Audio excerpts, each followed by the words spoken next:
Nobody in the Cimarron Valley had ever beaten Seth Donnelly in an argument, a card game, a horse trade, or a standoff, and most folks had long since stopped trying.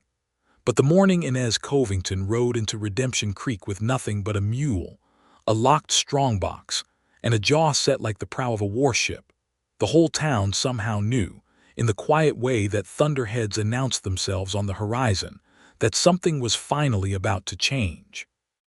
It was the spring of 1878, and the valley was just beginning to shake off a brutal winter that had taken 3 cattle herds, 2 homesteaders, and the better part of the optimism that settlers in the New Mexico territory had arrived with. The creek itself still ran high and cold, fed by snowmelt off the Sangre de Cristo Mountains, and the mud in the main street of Redemption Creek sucked at boots and wagon wheels with an almost personal malice. The town was not much to look at. There was a general store run by a round-faced man named Horace Prout, a saloon called the Dusty Rose that leaned several degrees to the left, a sheriff's office that smelled of old coffee and gunpowder, and a livery stable that Seth Donnelly owned, operated, and considered the finest establishment in the county. He was not entirely wrong about that last part, which was the problem with Seth Donnelly in general. He was right just often enough to make his stubbornness feel like wisdom to everyone, except the people who had to deal with it daily. Seth was 31 years old, broad-shouldered in the way that comes from actual work rather than vanity, with dark hair that curled at his collar when it got too long and brown eyes that could go from warm to flat in an instant depending on his mood. He had a reputation that preceded him like a dust cloud, good with horses, better with silence, and absolutely immovable once he had decided something.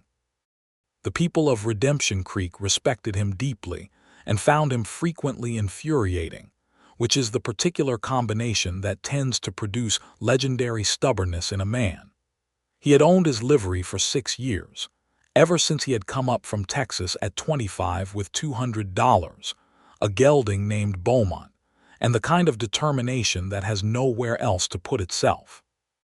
He had built the stable with his own hands, expanded it twice, and now boarded horses for ranchers across 3 counties. He had turned down a partnership with the Galloway brothers, turned down a loan from the Territorial Bank, and turned down more attempts at courtship from Redemption Creek's female population than anyone was officially keeping count of, though the general store's backroom gossip sessions suggested the number was considerable. Seth Donnelly simply did not want what other people thought he should want. That was the beginning and the end of it. Inez Covington arrived on a Tuesday in late March, when the cottonwoods were just beginning to bud. She rode a gray mule named Porter. She had named him herself, after her late father's favorite author, and she sat that mule with a straight back, and her dark hair pinned up under a wide-brimmed hat that looked like it had survived several southwestern seasons. She was 26. Though she looked ageless in the way that women who have been through difficult things sometimes do, with dark brown eyes that were sharp and warm at once, and a mouth that seemed to be suppressing a great deal of what she actually thought at any given moment.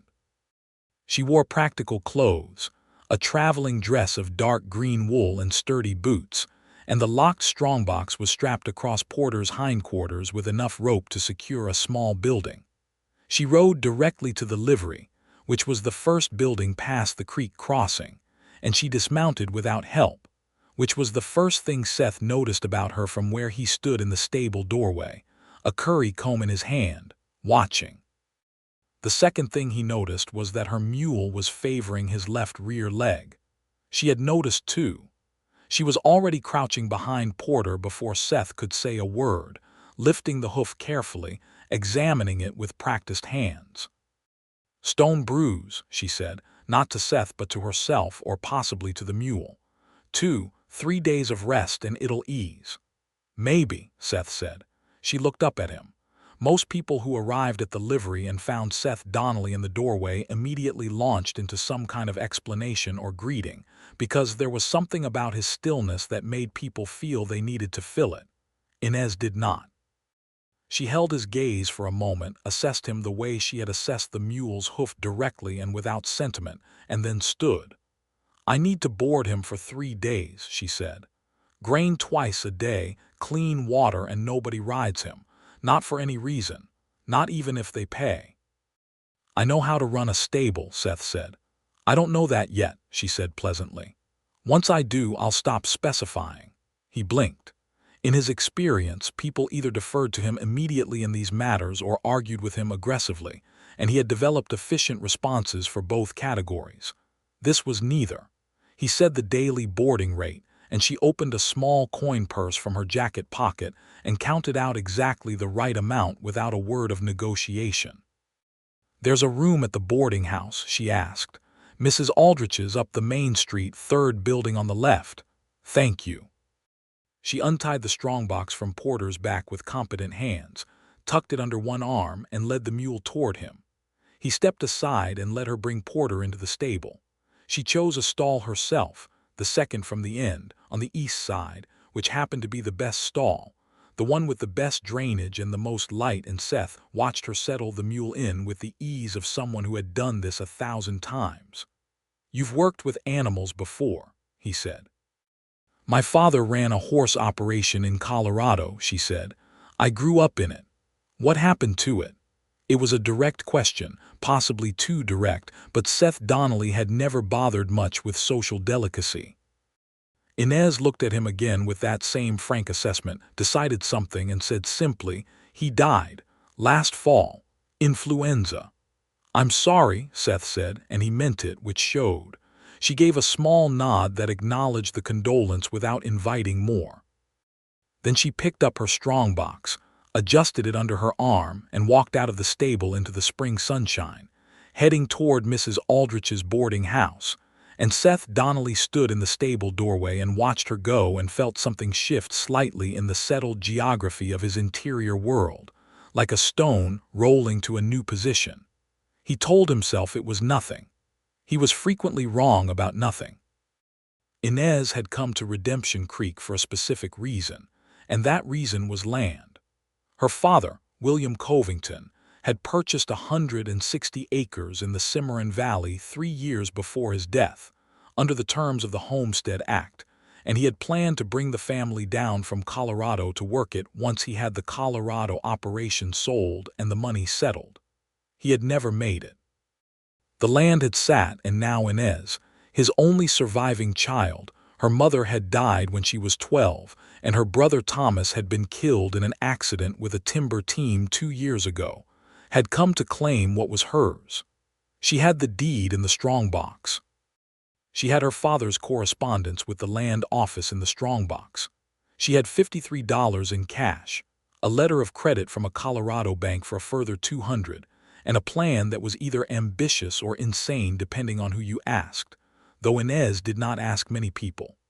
The plan was to build up a small horse operation on the Covington land, starting modest, buying 2 or 3 mares in foal, running them through a season, selling the offspring, and reinvesting. She had grown up doing this work. She understood it. She had no husband, no business partner, and no intention of acquiring either as a precondition of the enterprise. What she did not know, when she arrived in Redemption Creek, was that there was a dispute about her land.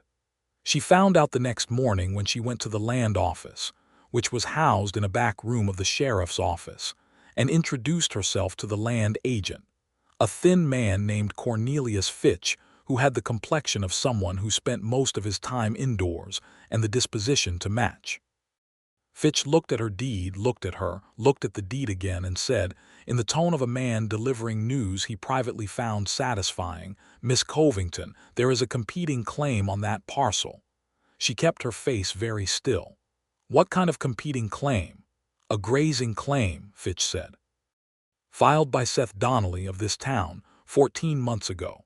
He claims the eastern pasture of that parcel as seasonal grazing land, prescriptive use going back 4 years.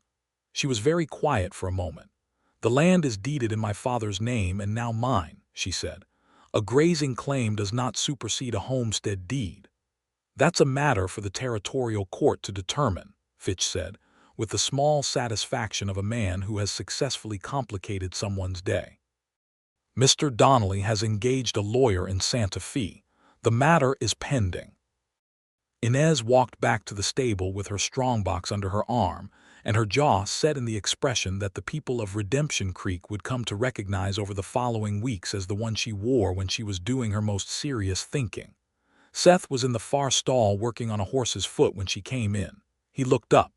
She stopped a few feet from him, and he straightened slowly, and they regarded each other across the smell of hay and horse.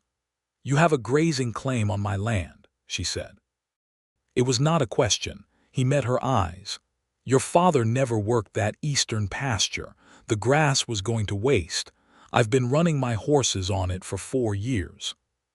That pasture is part of my family's homestead claim," she said.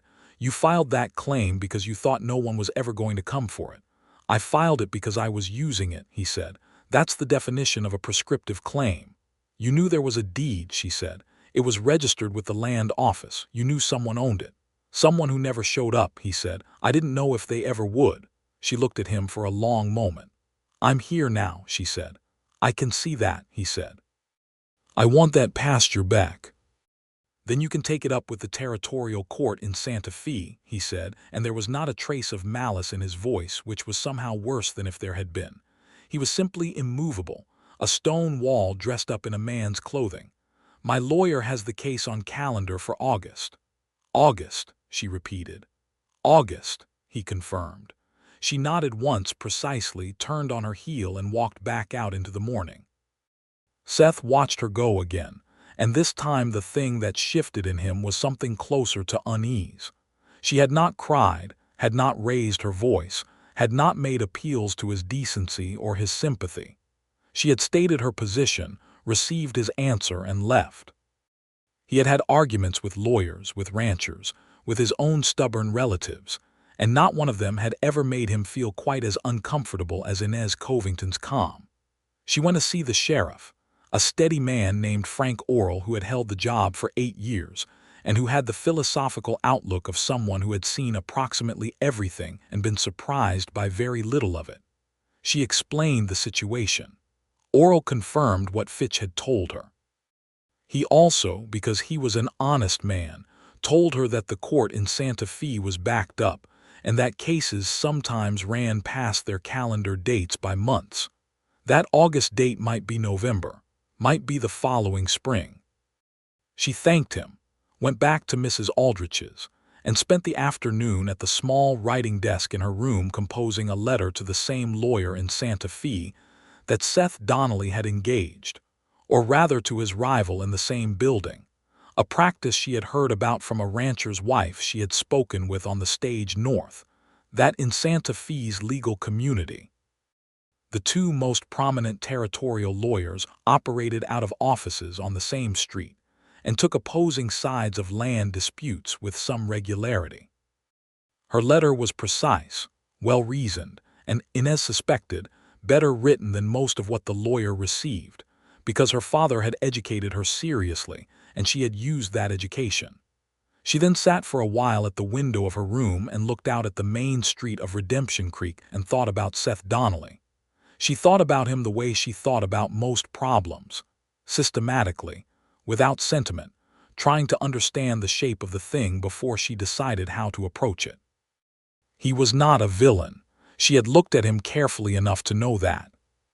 He was a man who had seen unused land and used it, which in the practical ethic of the territory was not obviously wrong. He was stubborn and certain, and he occupied space as if it belonged to him by natural right. But he had also looked genuinely sorry when she told him her father was dead, and she had not missed that. She was still thinking about him when she came down to breakfast the next morning and found him sitting at Mrs. Aldrich's table. This was, apparently, a regular occurrence. Seth boarded at the livery in a room above the stalls most of the year, but he took breakfast at Mrs. Aldrich's 3 times a week because Mrs. Aldrich made biscuits that he considered transcendent, which was the one area of his life where he had never pretended otherwise. He was at the table when Inez came downstairs, and Mrs. Aldrich, who was a cheerful, sharp-eyed woman of 60 who had buried 2 husbands and was planning, she often said, to outlive everything including the territorial government, seated Inez directly across from him with the bright efficiency of a woman who has decided something. "Miss Covington," Seth said, with a nod. "Mr. Donnelly," she said, and sat down, and accepted coffee from Mrs. Aldrich. There was a silence that was not precisely uncomfortable and not precisely comfortable. "Porter's leg is looking better," Seth said. She looked up. "You checked on him this morning." "It's my stable," he said. "I check all the animals every morning." She held his gaze. "I appreciate that," she said, and she meant it, which showed the same way his condolence had shown the day before. They ate in a silence that gradually became, through some alchemy neither of them could have explained, almost companionable. Mrs. Aldrich refilled their coffee cups twice and hummed to herself in the kitchen, and the spring morning came in through the open window, and Seth Donnelly and Inez Covington sat across from each other and did not speak about the land and did not speak about the court case and did not speak about anything at all, and somehow that was the beginning of something. It was Seth who broke the silence, eventually. "You said your father ran a horse operation in Colorado," he said. "What kind?" "Quarter horses, mostly," she said. "He had a particular interest in breeding for cutting horse traits. Good low-center disposition, quick hind end, the kind of horse that can read cattle. He was interested despite himself. That's a specific market." "It's a good market," she said. "The ranches in this territory would pay well for horses they could actually work with. Most of what comes through the livery sales around here is saddle horse quality or worse." She said it without looking at him, cutting her biscuit, and Seth had the peculiar experience of being simultaneously mildly offended. He stocked good horses and he knew it, and wanting to hear more of what she had to say on the subject. "The eastern pasture of that homestead claim," he said slowly, because he was Seth Donnelly and he could not leave a thing alone, "has the best grass in the valley. Fescue and native brome, good root system, stays green further into the dry season than anything else in 20 miles. "I know," she said. "My father wrote about it at length in his letters. He chose that particular parcel partly because of that pasture." She looked at him now directly. "He was planning to use it for mares in foal, the same thing I am planning to use it for." The weight of that sat between them. "I'm sorry," Seth said, "about his plans." "You're not sorry enough to drop the claim," she said. "No," he said. "I'm not sorry enough to let it stand," she said. "I know," he said. They looked at each other across the table, and there, it was, the first real recognition of what they were, which was 2 people who were exactly, precisely as stubborn as each other, which in the Cimarron Valley of 1878 was a thing that had never happened before, and that nobody who witnessed it, including Mrs. Aldrich peering around the kitchen doorframe, was going to forget quickly. The weeks that followed were a peculiar kind of battle, conducted largely in silence and courtesy, which made it more intense rather than less. Inez went out to the land. She borrowed a horse from the livery. Seth charged her the standard rate. She paid it without comment, and she rode out to the Covington claim, which was 4 miles south of town along the creek. She walked the whole 160 acres. She paced the boundary of the eastern pasture and examined the grass and the water access and the topography, and she stood in the middle of it with the spring wind coming down off the mountains and felt, for the first time since her father had died, something that was close to clarity about what her life was supposed to be. She came back to town and went to the general store and bought flour, beans, salt pork, and a box of nails, and she told Horace Prout that she would be building on the Covington claim and that she would need a lumber account. Prout looked at her with the expression of a man who wants to ask several questions he knows better than to ask. "There's a dispute on that land," he said carefully. "There's a dispute on the grazing claim in the eastern pasture," she said. "There's no dispute on the 100 acres to the west, which is where I intend to build. I've spoken to Sheriff Orrell. He confirms there's nothing preventing construction on the undisputed portion." Prout said he would open an account. He opened the account, Inez hired two men brothers named Aurelio and Diego Montoya, who did carpentry and general labor and who were, she quickly discovered, excellent workers and interesting company, and they began on the house the following Monday. It was a modest plan, a main room, two small bedrooms, a kitchen lean-to, and a covered porch. Practical, solid, built to last. Seth heard about the construction from 3 different people before noon on the first day of it, which was how information moved in Redemption Creek. He rode out that afternoon on the pretext of checking on a horse he had out to pasture nearby, which was a real horse but a convenient pretext, and he pulled up at a distance and watched Inez and the Montoya brothers working, and something in his chest did a complicated thing that he did not particularly want to examine. She had tied her hair back and rolled her sleeves, and she was actually working, not directing. She was helping lay the foundation stones with Aurelio while Diego measured and marked. She was precise and efficient, and she did not stop when she noticed him watching, just gave him a brief nod that acknowledged his presence, and then returned to the stone she was setting. He rode home without speaking to her, which he immediately felt was both the wrong choice and the only choice he had been capable of making. This happened 3 times. He would ride out, watch, not speak, ride home. On the 4th occasion, she looked up from where she was nailing boards for the porch and said clearly across the distance, "You're welcome to come closer, Mr. Donnelly, if you have something to say. The ride out here is long enough that I'd hate for it to be wasted." He rode closer. He looked at the house, which was taking real shape now, and at the porch and the doorframe, and he said, "You're building it on the north slope." "Yes," she said. "You'll get morning shade in winter," he said. "That slope catches shadow until almost 10 o'clock from October through March." She looked at him, and then she looked at the house, and then she looked at him again. He watched her process the information, check it against her own knowledge of the land and the sun angle, and arrive at the same conclusion. It was something she had not considered. "You're right," she said. He was startled by how quickly she said it. Most people, when Seth pointed out that they had made a mistake, spent several minutes not saying it before arriving at the admission. Inez said it in about 4 seconds. "The foundation's not poured yet," he said. "You could shift it 20 feet south. We would lose the water access from the north side," she said. "You could run a pipe from the creek junction," he said, "or dig a cistern. The clay layer here is about 4 feet down, good cistern country." She was quiet for a moment. "How do you know that?" "I considered building out here once," he said, "before I put the money into the stable." "You walked this land," she said. "I walked this land," he confirmed.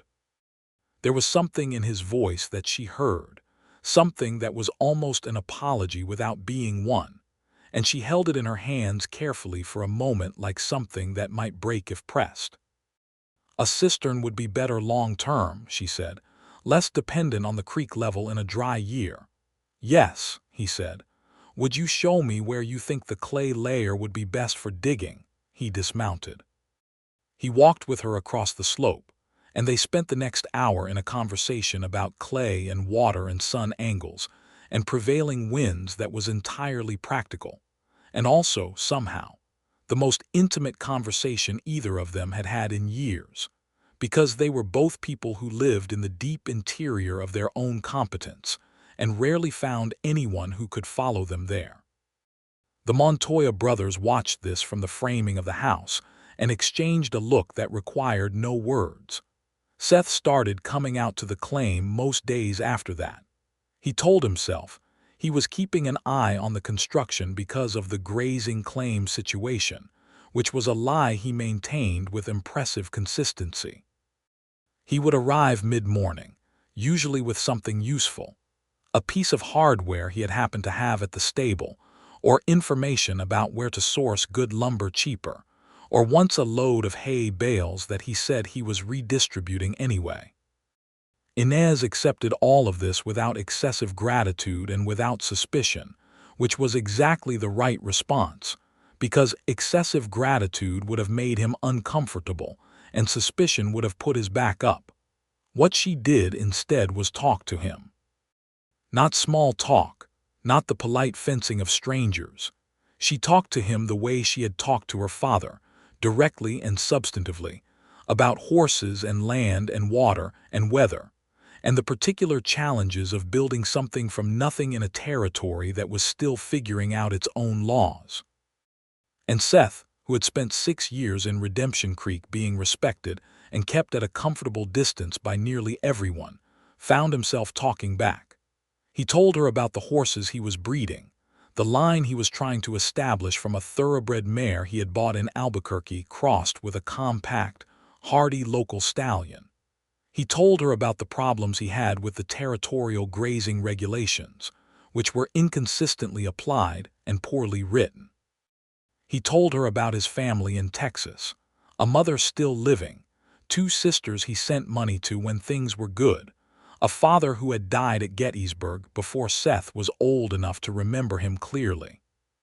She told him about Colorado, about the mountain winters, and the way the Rockies looked at sunrise from her father's land, about her brother Thomas and how they used to race bareback across the North Meadow in summer. She told him about the trip down to Redemption Creek, which had taken 3 weeks and included a broken wagon wheel, a river crossing that had genuinely frightened her, and an encounter with a group of Apache men near the territorial line that had not been frightening at all but had been, she said, one of the more interesting conversations of her journey. "What did you talk about?" he asked. "Horse breeding, primarily," she said. One of the men, he said his name was Chato, which I knew was a Spanish nickname meaning flat-nosed, was interested in my mule. He said Porter had a good temperament for the country and offered me a paint mare in trade. "Did you take it?" "No, Porter was my father's mule. I wouldn't trade him for anything." She paused. But Chato was right about the country. Porter is well suited to it. Seth thought about this later, about a woman riding alone through Apache country and stopping to have a conversation about horse breeding, and somehow he was not surprised. He was beginning to understand that Inez Covington's calm was not the calm of ignorance or indifference.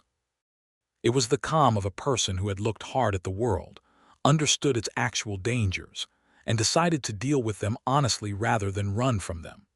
He admitted to himself one evening in early May, sitting in his room above the stable while Beaumont moved quietly in the stall below, in considerable difficulty. He was accustomed to being the most certain person in any room, the one who had already decided and was simply waiting for everyone else to catch up. But every time he was certain he understood Inez Covington, she shifted slightly and showed him a new angle, and he had to revise. He was also still filing the grazing claim. He wanted to be honest with himself about that. He had not dropped it, and she had not asked him to again, and the case was still on calendar in Santa Fe, and neither of them had mentioned it in the 3 weeks since their conversations had become something approaching friendship. It was Mrs. Aldrich who finally said what nobody else in Redemption Creek had dared to say, because Mrs. Aldrich had buried 2 husbands and was afraid of nothing that walked on 2 legs. She said it to Seth at breakfast one Thursday morning in mid-May, when Inez was at the land claim and he was eating her biscuits alone. "Seth Donnelly," she said, refilling his coffee, "you are in love with that woman." He did not choke on his coffee, which was a near thing. "I beg your pardon." "Don't beg my pardon, I'm right," she said, sitting down across from him in the seat that Inez occupied 3 mornings a week. "You ride out there every day. I have a horse in the south pasture. That horse has been moved to the east pasture for 2 weeks," she said. "Jed Harlow told me. You haven't got a horse within 2 miles of the Covington claim, Seth. You're just going out there to see her." He was quiet for a long moment. "There's a legal dispute between us," he said finally. "Yes," Mrs. Aldrich said, "which you could resolve." "It's my grazing land," he said. "It's her homestead," she said. "These things are complicated," he said. "They are only complicated," Mrs. Aldrich said with the precision of a woman who has had enough, "because you are making them complicated. You have 15 other acres of pasture within a mile of town. You don't need that eastern meadow for your horses. You needed it when she wasn't here and the land was sitting empty. She's here now." Seth looked at the table. He picked up his coffee. He put it down. "She wouldn't want," he said, and stopped. "Wouldn't want what?" Mrs. Aldrich asked. If I dropped the claim, he said slowly, she'd think I did it because of feelings, not because of the legal situation. She'd think I was conceding. And what's wrong with conceding when you're in the wrong? Mrs. Aldrich asked. Because then she'd know, he said, and this came out with a rawness he hadn't intended, and he picked his coffee back up quickly. Mrs. Aldrich looked at him for a long moment with the expression of a woman who has just understood something. Seth, she said more gently, that woman has known since the second morning at breakfast. She's been waiting to see if you do the right thing on your own. He said nothing. She's stubborn too, Mrs. Aldrich said. Lord knows she's stubborn, but she's stubborn about the right things. You might consider being stubborn about the same ones. He left breakfast early that morning, which he had never done in 6 years of Mrs. Aldrich's biscuits. He walked to his stable and stood with Beaumont for a while, his hand on the horse's neck, thinking. The thing about Seth Donnelly and stubbornness was that it ran deep, but it ran alongside something else, something that he had spent 31 years not naming because naming it felt like vulnerability, and vulnerability felt like the beginning of loss. His father had died when he was 6. His family in Texas had scratched and worked and lost things regularly: cattle, crops, a farm, a house to fire when he was 15. He had learned early that the only thing that couldn't be taken from you was what you had decided, what you had committed to, what you had made solid by sheer force of will. Inez Covington, standing in that eastern meadow with her hair tied back and her eyes full of plans that had been her dead father's plans and were now hers, was the first person who had ever made him feel that stubbornness and love were not opposites. That you could commit to a person the same way you committed to a piece of land, or a line of horses, or a stable built with your own hands. That the solidness of it was not a cage but a foundation. He wrote a letter to his lawyer in Santa Fe that afternoon. He did it carefully, because he had paid that lawyer money and the withdrawal needed to be properly documented. He instructed the withdrawal of the grazing claim, effective immediately, with full concession of prescriptive use rights to the Covington homestead claim. He sealed the letter, walked it to the post office himself, and put it in the outgoing mail. Then he went back to his stable and brushed Beaumont for 45 minutes and told himself he had done the right thing and that it had nothing to do with Inez Covington, and knew that both of those statements were simultaneously true, and that the second one was the more important truth. He did not tell her. A week passed, and then another, and the letter had gone to Santa Fe, and presumably the legal withdrawal was processing, and Inez was still building her house and coming to breakfast at Mrs. Aldrich's 3 mornings a week and talking to him about horses. She did not know. He had not told her. It was Cornelius Fitch, of all people, who told her. Fitch came into the general store on a Saturday morning in late May when Inez was buying supplies, and said, with the slightly disappointed air of a man who had been looking forward to further complications, that the competing grazing claim had been withdrawn, and the eastern pasture was unambiguously hers as of the territorial court's recording of the withdrawal 2 days prior.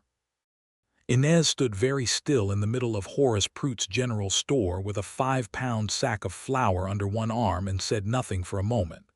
When did Mr. Donnelly file the withdrawal? She asked. Fitch calculated. The letter was received in Santa Fe about 2 weeks ago, he said. Processing takes a week or so. 2 weeks ago. She thought back through the past 2 weeks. He had still been coming to the claim. He had helped the Montoya brothers hang the front door frame on a morning when Diego had hurt his shoulder. He had brought a load of straw for the stable she was planning to build once the house was done. He had sat on the half-finished porch with her at sunset 2 Fridays ago, and they had talked about the quality of the light in the valley, and she had said it reminded her, in a strange way, of Colorado, and he had said he would have to take her word for it since he had never been to Colorado, and she had said that was a deficiency they would have to correct, and he had smiled, which was an event of some significance in Redemption Creek. And the whole time, he had already withdrawn the claim. She had been waiting for him to do something or not do something, And he had done it without telling her, without using it, without making it into a gesture or a negotiation. He had just done the right thing and then gone about his life, which was, she thought, either the most frustrating thing she had ever heard of or the most characteristic thing anyone had ever done. She bought her flour and her supplies, and she walked directly to the livery. Seth was in the back stall working on a saddle when she came in. He heard her footsteps and looked up, and she was standing in the aisle of the stable with her supplies at her feet and her hands empty and her expression doing something complicated. "You withdrew the grazing claim," she said. "Yes," he said, "2 weeks ago." "Yes. And you didn't tell me." He set the saddle down.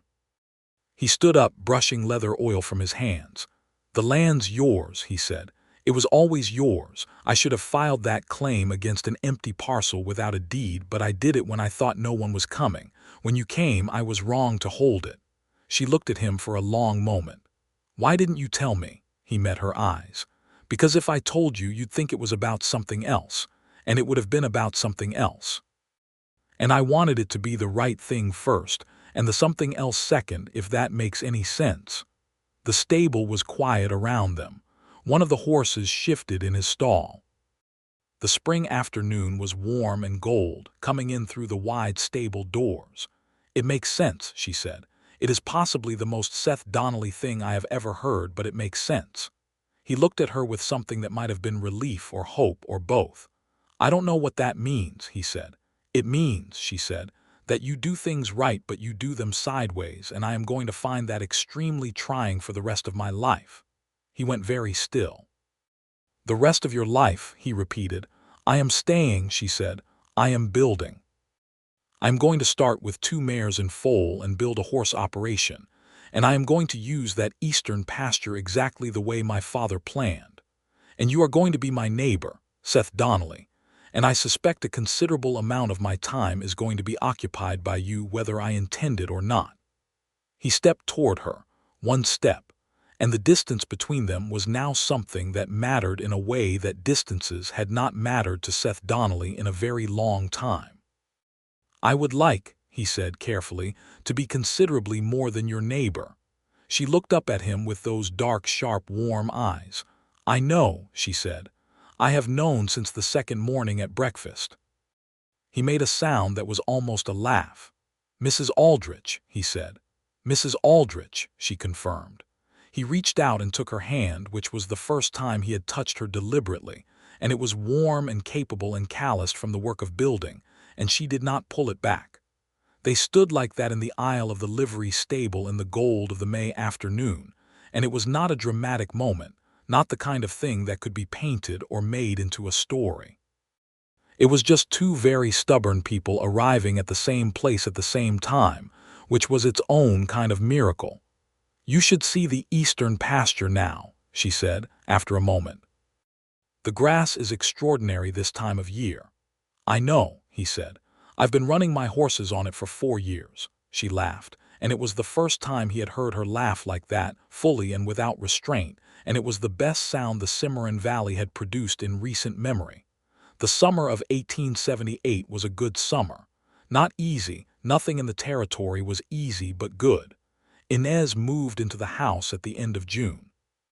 It was small but solid, and she had added, after Seth's consultation about the sun angles, a deep porch on the south side that caught the afternoon light beautifully, and from which you could see the mountains clearly on a fair day. The Montoya brothers had done excellent work, and she paid them their full wage and a bonus from the letter of credit, which Aurelio said was unusual enough that he mentioned it to his wife, who mentioned it to several other people. And within a week, the general understanding in Redemption Creek was that Inez Covington was a fair woman and a straight dealer, which was a reputation that had significant practical value in a small community. She bought 2 mares in foal from a rancher east of town named Hargrove, who drove a hard bargain but not an unreasonable one. Both mares were quarter horse crosses, good conformation, wide through the hip, the kind that threw substantial foals. She put them in the eastern pasture with enough grass to be comfortable, and enough water from the cistern she and Diego had dug in late May. And she checked on them every morning and every evening with the focused attention of someone for whom this was not just a business, but a continuation of everything her father had loved. Seth rode out every few days. He had stopped pretending he had a reason beyond wanting to see her, and she had stopped pretending she hadn't noticed. Their courtship, if it could be called that, was conducted largely on horseback, or on the porch of her house at evening, or at Mrs. Aldrich's table in the mornings that she still kept, 3 times a week, with the reliability of someone who understood the value of a routine. He was not a man who found words easy. She was a woman who had grown up in her own head and was accustomed to silence. This should have made things difficult between them, but instead it made things simple, because they had both found the same solution to the problem of feeling things too big for ordinary words, which was to demonstrate them through action. He fixed the hinge on her barn door without being asked. She sent him home from the claim one afternoon with a portion of the venison stew she had made, enough for 3 meals, in a cloth-covered pot. He brought her a book marked Twain's The Adventures of Tom Sawyer, published just 2 years prior, and arrived in the territory by post that he had ordered from a bookseller in Albuquerque, because she had mentioned once that she liked reading and missed having access to new books. She read it in 2 days and brought it back, and said it was very good, but that she suspected Mr. Twain had never spent time in actual territory, because he had gotten the geography wrong in several places that she could name if Seth wanted her to. Seth said he very much wanted her to. She told him, and they were still talking about it, and about everything else: the territorial politics, the railroad coming through, the Apache treaties, and the injustices being done in the name of policy to people who had lived in this land for generations, which made Inez angry in a way she did not bother to moderate. When the stars came out over the Sangre de Cristos, and he realized he had stayed 2 hours past sundown and had to ride back to town in the dark, and he didn't mind at all. In July, the first foal was born.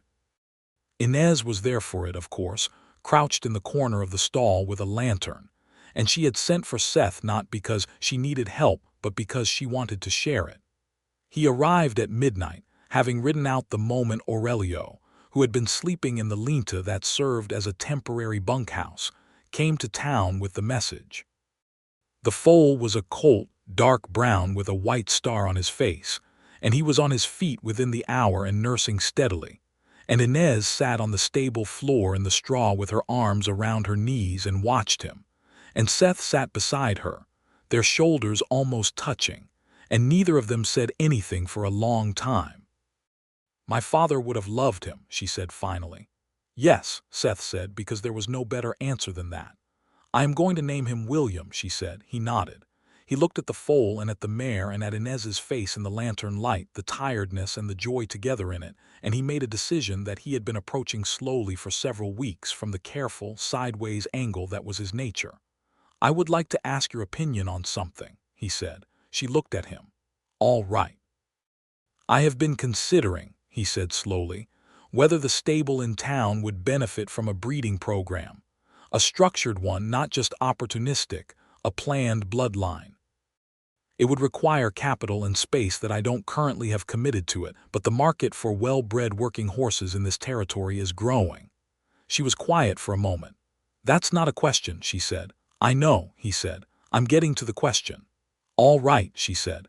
"The question," he said, "is whether you would consider a partnership. In the breeding program, your mares, your land, your expertise in selection, my stable, my market connections, he paused. "My ability to be very persistent in negotiating sale prices." She looked at him for a long time. The foal moved behind them, and the mare made a low, content sound. "That is a business proposal," she said. "It is a business proposal," he confirmed. "I also have another proposal that is not a business one, but I thought it was important to make the business one first and separately so that you understood they were not conditional on each other." She blinked. "Seth." "Yes. Are you proposing to me?" "Not yet," he said. "I'm proposing a business partnership. I will propose to you separately, on a different occasion, so that it's clear the two things are independent and that either one stands without the other. She stared at him for a moment. Then she began to laugh quietly, so as not to disturb the mare, with her hand pressed over her mouth and her eyes bright with it. "That," she said, "is the most Seth Donnelly thing I have ever heard, and I said that to you once before, and I was not yet aware of the full extent of the condition." "Is that a yes to the business proposal?" he asked, which made her laugh harder. It was a yes. They shook hands on it, sitting on the floor of her stable in the small hours of a July morning with a newborn colt behind them, and Seth held her hand a moment longer than a handshake required, and she let him. He proposed the other proposal 10 days later. He did it on the south porch of her house in the evening, with the mountains turning purple in the late light and the second mare, who had not yet foaled, moving peacefully in the eastern pasture below. He had thought about how to do it for those 10 days with considerable intensity, and had rejected several approaches before arriving at the one he used, which was simply to say what was true. "I have been in this valley for 6 years," he said, "and I have built something here that I am proud of. But I have been alone in it, and I have told myself I preferred that, and I have been wrong about that in ways I did not understand until you rode into my stable on a gray mule in March, and told me you didn't know yet if I knew how to run a stable." She was looking at the mountains. She turned to look at him. "I want to build the rest of it with you," he said. "Not because of the horses or the land or because it makes practical sense, though it does. Because every morning I wake up I am thinking about what you said the evening before, and every evening I ride out here I am thinking about what you'll say when I arrive. And I have never in my life had a thought in my head that wasn't about something I was doing or building or deciding. And now I have thoughts that are about another person, and that person is you. And I would like that to be the arrangement for the remainder of my life." She was quiet for a long moment.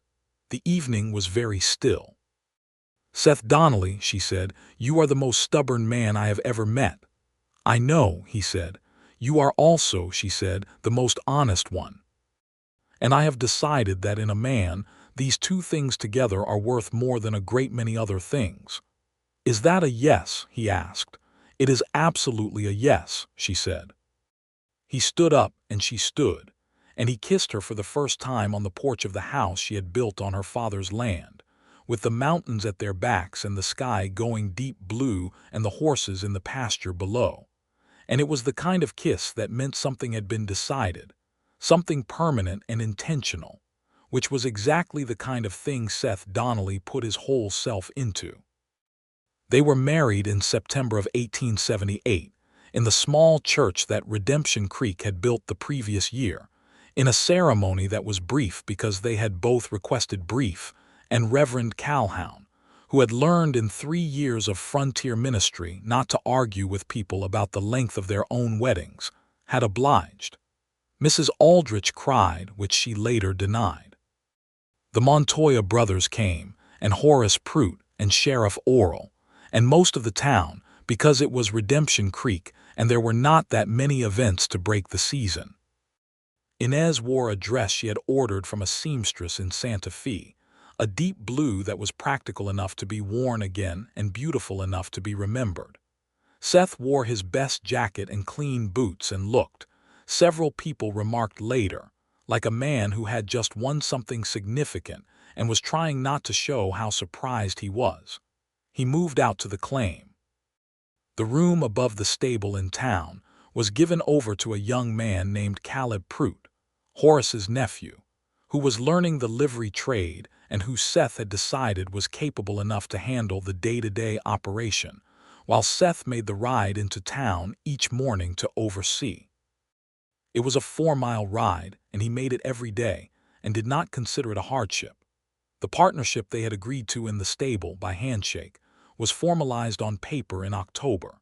It was a genuine partnership, equal shares, with Inez's judgment on breeding decisions and Seth's on sales and market timing. And what they had not fully realized until they were actually working it together was how extraordinarily well their two kinds of stubbornness complemented each other. Inez was stubborn about quality. She would not sell a horse she did not believe was ready, would not compromise on the health and condition of the stock, would not cut corners on feed or care regardless of what the profit margin said in a given month. Seth was stubborn about terms. He would not take a bad price, would not be hurried into a sale, would hold a horse as long as it took to find a buyer who would pay what it was worth. The combination produced a breeding operation that, by the spring of 1879, was already being talked about in ranching circles across the county. The second foal had been born in August, a filly this time, which they sold in the fall to a rancher from Colfax County for a price that made Horace Prute's eyes widen when Seth mentioned it in passing. The filly's name was Clara, which Inez had chosen, and she had the wide hip and quick twitch movement that Inez had been breeding for, and the Colfax County rancher sent word 6 months later that Clara had turned out to be everything she looked like, and he wanted first option on the next filly from the same bloodline.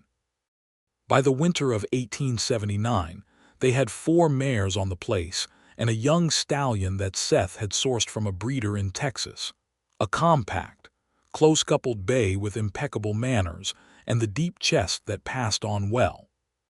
They had added to the stable, expanded the pasture fencing, dug a second cistern, and begun construction on a proper bunkhouse, because Aurelio and Diego Montoya had agreed to come on full-time, and Aurelio had a wife, Catalina, who was expecting their first child and needed a proper place to live.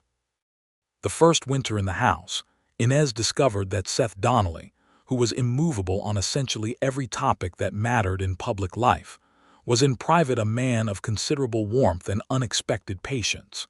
He was patient with the horses in a way that she recognized because she was the same way, never forcing, never hurrying, understanding that trust was built slowly and broke quickly. He was patient with her in the same way, which was not something she had known to want until she had it. She was not easy to live with, she knew that. She had opinions about everything and expressed them, did not soften them for social comfort, and had a habit of lying awake in the small hours working through problems that she would then present to Seth at breakfast, fully formed, expecting engagement. He engaged. He argued with her when he disagreed, which she loved, because the arguments were real. They were the kind that 2 people have when they take each other seriously, when they have decided that the truth between them matters more than the peace of avoiding it. He told her once in the second winter of their marriage, lying awake in the bedroom of the house she had built, the wind off the mountains pressing against the walls, that he had never understood before how much space a person could take up in your life without crowding you. She said she knew what he meant, and she turned toward him in the dark, and he put his arm around her and pulled her close, and neither of them said anything else for a while. Their first child was born in the spring of 1880. A boy which neither of them had arranged but both privately had hoped for, though for different reasons.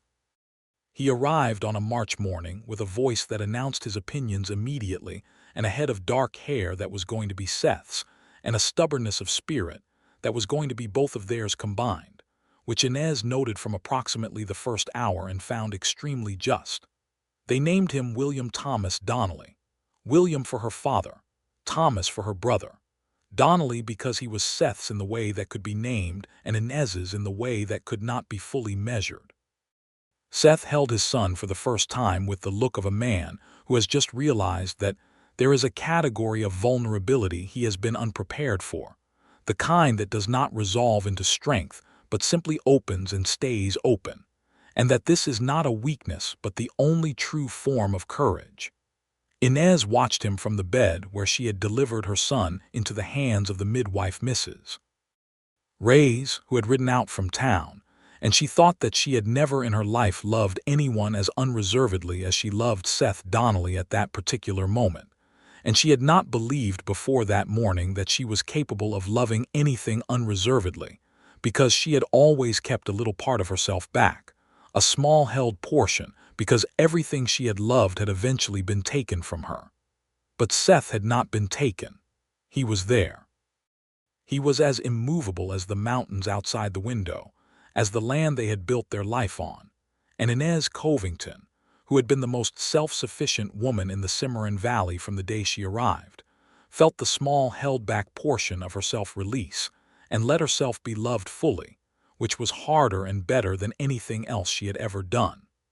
The spring of 1880 was busy even by the standards of what had become a genuinely busy life. Young William was a robust and demanding infant who apparently considered sleep an optional activity, and Inez and Seth negotiated the interrupted nights with the same combination of stubbornness and cooperation that characterized everything else between them. Seth took the 2 o'clock feeding without being asked, because he was naturally an early riser anyway. Inez managed the dawn feeding for the same reason in reverse. William thrived on their excellent organizational skills and appeared to consider his parents' tiredness entirely irrelevant to his schedule. Caleb Prout, who had become a genuinely competent horseman over the preceding year and a half, took on more responsibility at the livery in town, which freed Seth to be out at the claim more fully. They had added 2 more mares to the program, both from a ranch that was selling out following the death of the owner, and bought them at a reasonable price because the estate sale had not been well organized and Seth had arrived early and paid quickly, which was his preferred mode of operation. Catalina Montoya had her son, Raphael, 6 weeks before William was born, and the 2 babies occupied a great deal of the household's common attention, with Inez and Catalina developing the close, practical friendship of women who are navigating the same new territory at the same time. Inez appreciated Catalina's directness, her lack of sentiment, her good humor, and the fact that she made a tortilla that Inez considered one of the finest things she had eaten in the territory. The horse operation continued to grow and to develop a reputation. By the fall of 1880, they had sold 11 horses in a calendar year, all working stock, all going to buyers who came back or sent referrals. Seth had negotiated a standing arrangement with a ranch operation east of Springer that bought 2 horses a year from them at an agreed baseline price, with bonuses for performance quality, an unusual arrangement for the time. But Seth had found a buyer willing to try it, and had made it work through sheer refusal to let the conversation end until it did. The arrangement became, over the next 2 years, the foundation of a stable revenue stream that allowed them to expand the operation further without taking on debt from the territorial bank, which both of them agreed was the preferable way to grow. Seth's independence about money was as absolute as Inez's independence about quality, and together they produced an enterprise that was debt-free, expanding, and increasingly prosperous. There was one difficulty that came in the summer of 1881. A drought year that took the creek level down lower than anyone had seen it in a decade. The cisterns held barely, and they lost the grass in the eastern pasture through August and had to buy hay at elevated prices and accept the hit to the year's margin. Seth handled this with the stoic pragmatism of someone who had grown up with the particular Texas, understanding that drought was not an emergency but a condition, one you prepared for and endured and came out the other side of. Inez, who had grown up with Colorado winters, had her own equivalent pragmatism. They made their decisions, economized where they could without compromising the horses, and came through the drought year with the herd intact, and a lesson learned about water storage that they applied to a 3rd cistern dug in the fall. The drought year also, somewhat unexpectedly, produced a friendship with a rancher named Ephraim Weston, who ran cattle 15 miles north and who came to them that summer desperate for horses after losing several of his working stock to a water-related illness. Seth sold him what he could at a fair price without exploiting the desperation, which Ephraim Weston, who was a man of considerable experience with people who did exploit desperation, noted very carefully. He became one of their most consistent buyers and, over time, a genuine friend, coming to supper once a month and bringing with him news from the wider territory, and a conversation that both Seth and Inez found stimulating. Weston had lived in the territory for 20 years and knew its history and its injustices with the depth of someone who had watched them accumulate. He and Inez had long conversations about the Apache people and the ongoing destruction of the treaty systems that had guaranteed them rights to their traditional lands, rights that were being systematically violated in the name of settlement. Weston had Apache neighbors he respected and had witnessed firsthand the displacement of families from land they had occupied for generations, and his anger about it was as sharp as Inez's.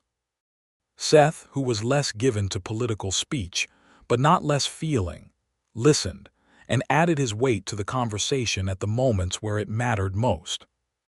It was a complicated time and place, and they were all three of them aware that the prosperity they were building existed within a larger story that was not prosperous for everyone, and that awareness was present in the way they conducted themselves, in the fairness of the wages they paid, in the way they dealt with the Apache men who came through the valley sometimes, and with whom both Seth and Inez maintained cordial, respectful relations, in the way they talked about the territory's future.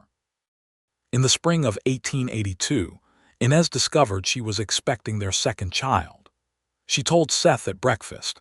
They still ate breakfast together at the house every morning, and the morning she told him was a regular Tuesday in April with the cottonwoods budding again outside the window, and William, who was now 2 years old and mobile and opinionated, engaged in what appeared to be an important project involving a wooden spoon and the leg of the kitchen table. Seth looked at her across the breakfast things. He had a coffee cup halfway to his mouth. He set it down slowly. "You're certain?" he said. "I'm certain," she said. He looked at her for a long moment, and then he smiled, which was still an event of some significance, because Seth Donnelly's smiles were not frequent enough to be taken for granted. This one was full and uncomplicated, the smile of a man who has gotten what he wanted and knows it. "Good," he said. "Good," she agreed.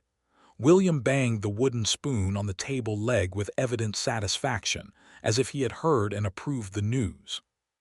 The second child was a girl, born in late October of 1882 during a cold spell that brought the first snow of the season down off the mountains 2 weeks early.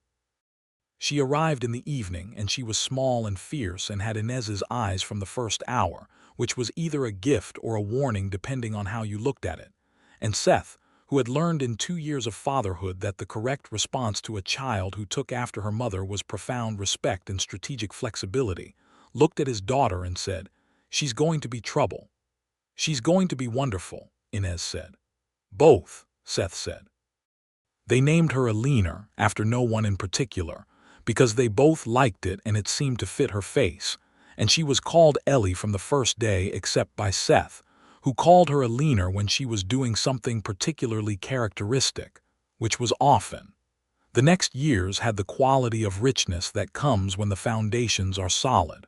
The horse operation expanded steadily. They took on a third full-time hand, a young man named Ray Castillo, who had grown up on a ranch in the south of the territory, and had an instinctive understanding of cattle horses that made him invaluable.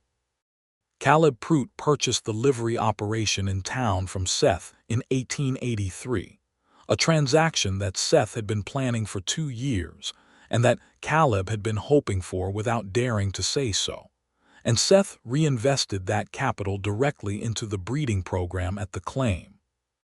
William Donnelly grew into a steady, dark-haired boy who was his father's shadow in the barn and his mother's shadow in everything else, absorbing horse knowledge from both of them with the sponge-like capacity of a child who has been surrounded by expertise from birth.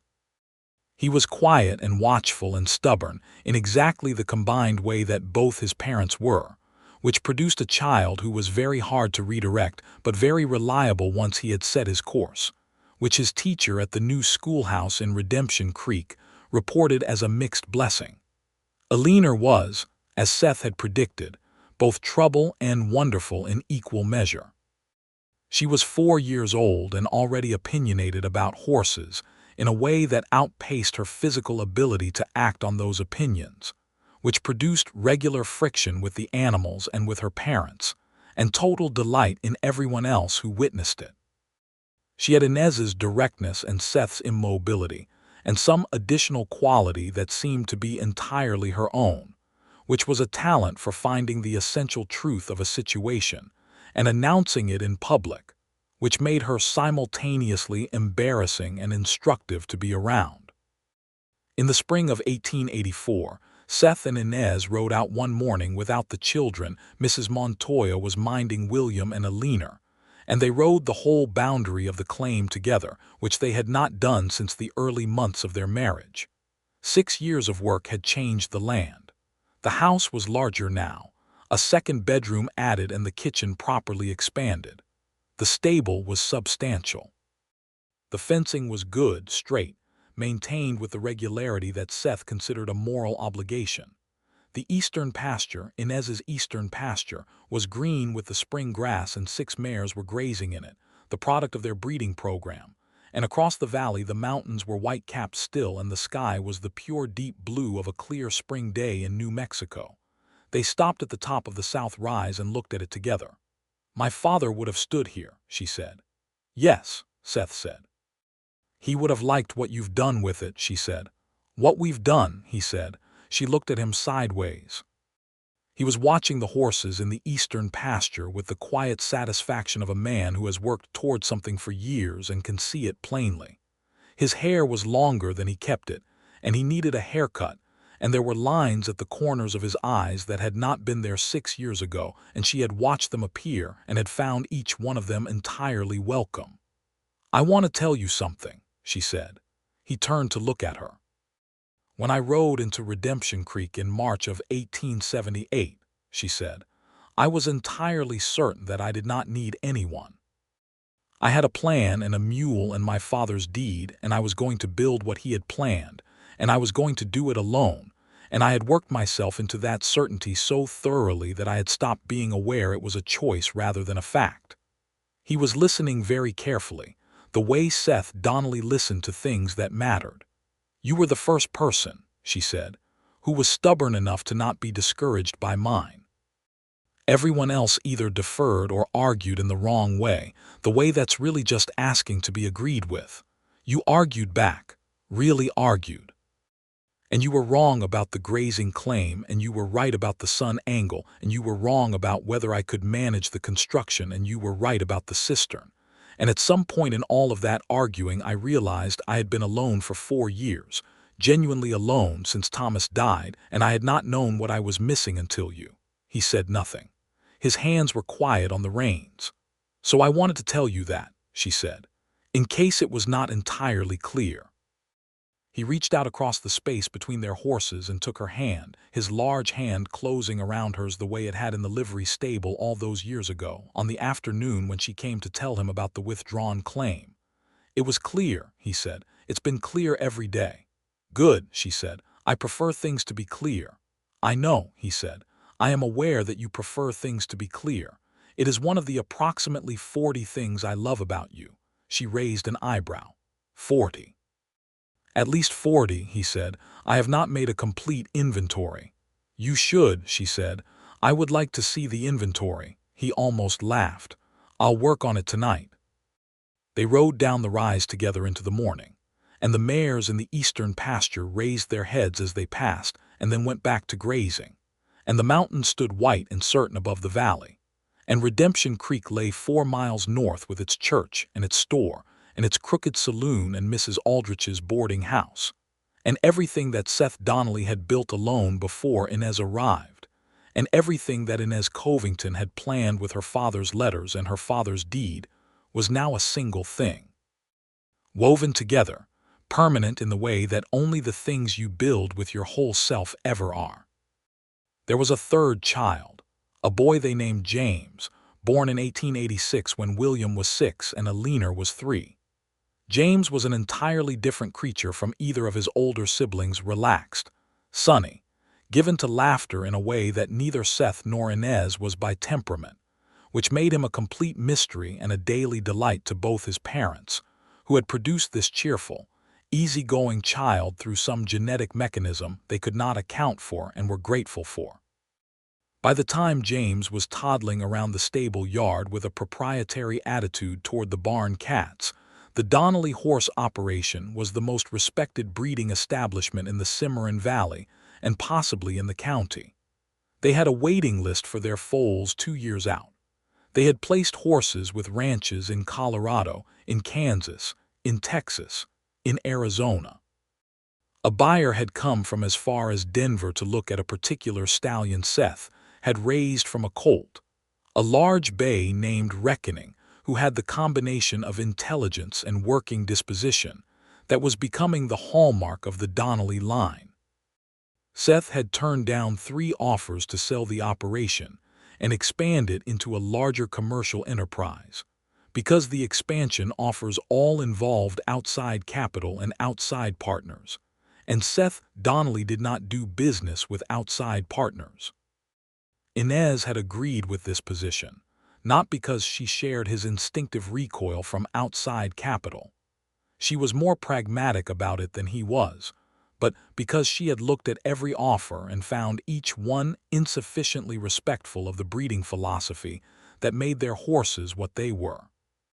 The buyers who wanted to expand the operation commercially wanted to scale the volume, and volume was the enemy of the careful, individual attention to each animal that was the actual source of their reputation.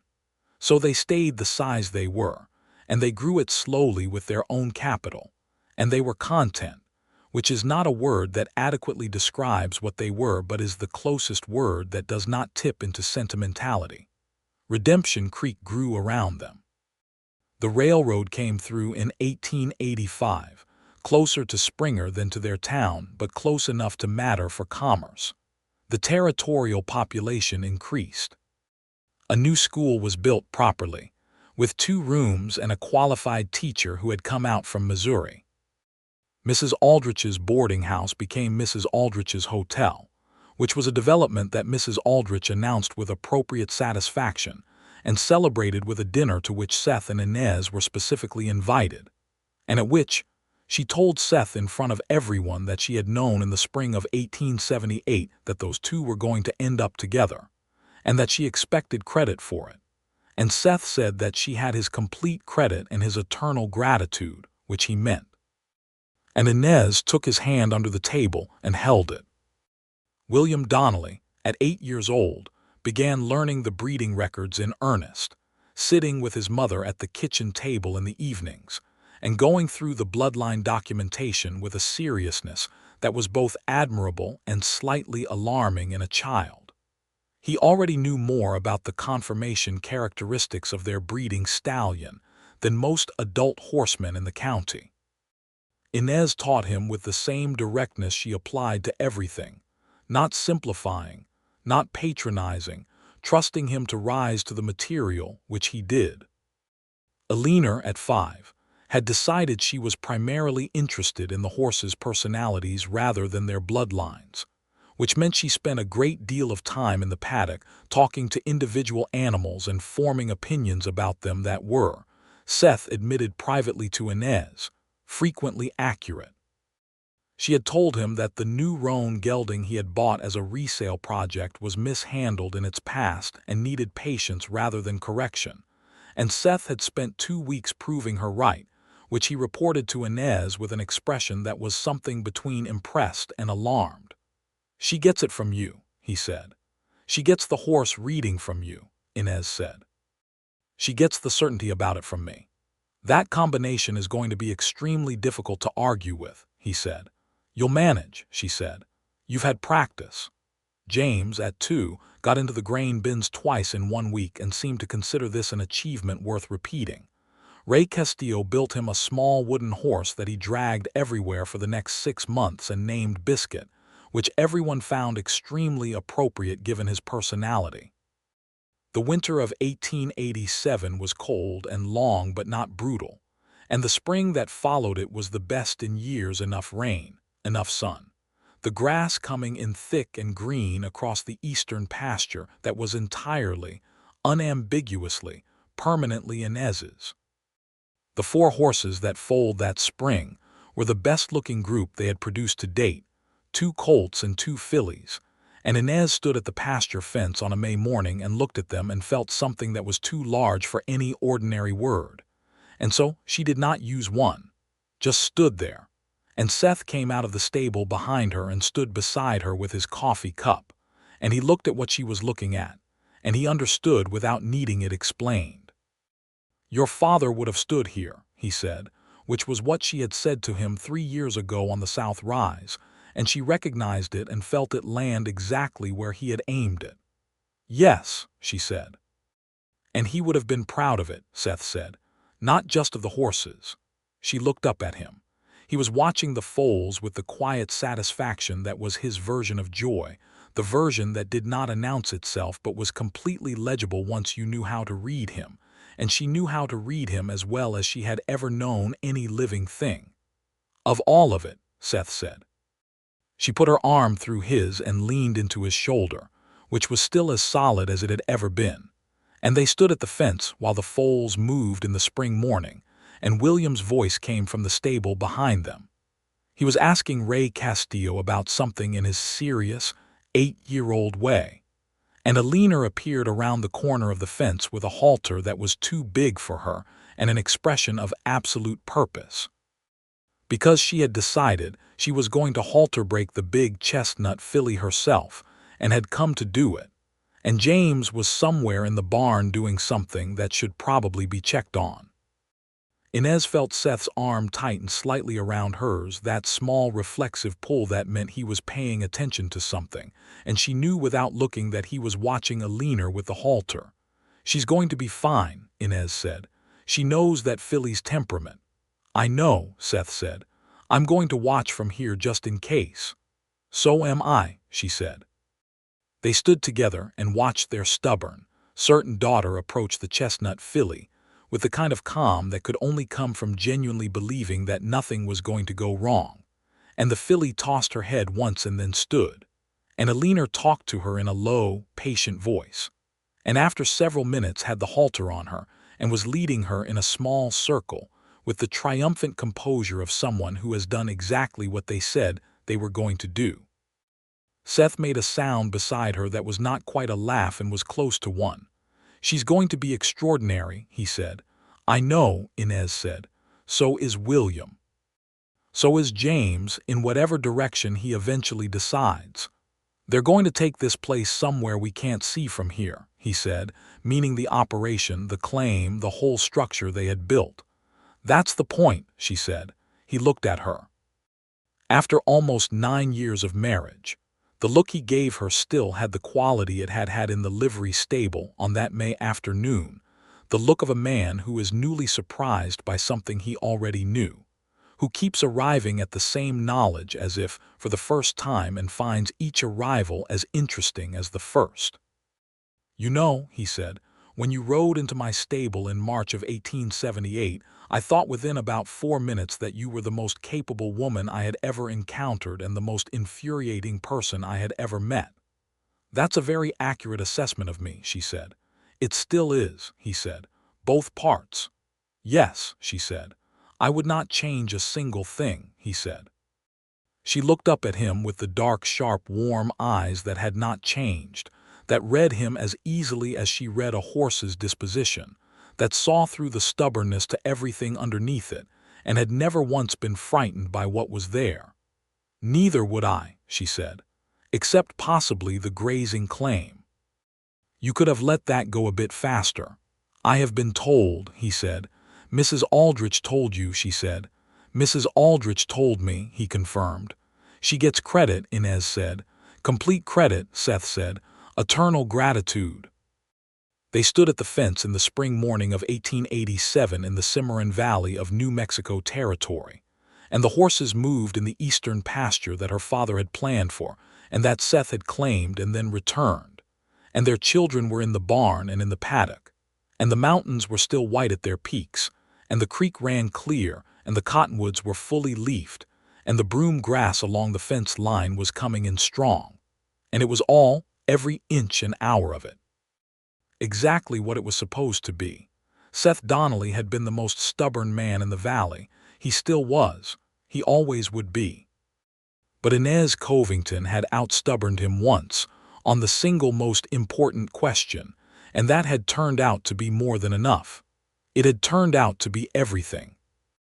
It had turned out to be the foundation under the foundation, the bedrock under the clay layer, the thing that held all the rest of it up, invisible and permanent and absolutely unmoving, the way that the best things always are, the way that love always is when it is the real kind, the kind that two people build together from arguing and land and horses and biscuits and grief and stubbornness and morning light, and the particular, irreplaceable, daily ordinary beauty of a life that is exactly where it belongs,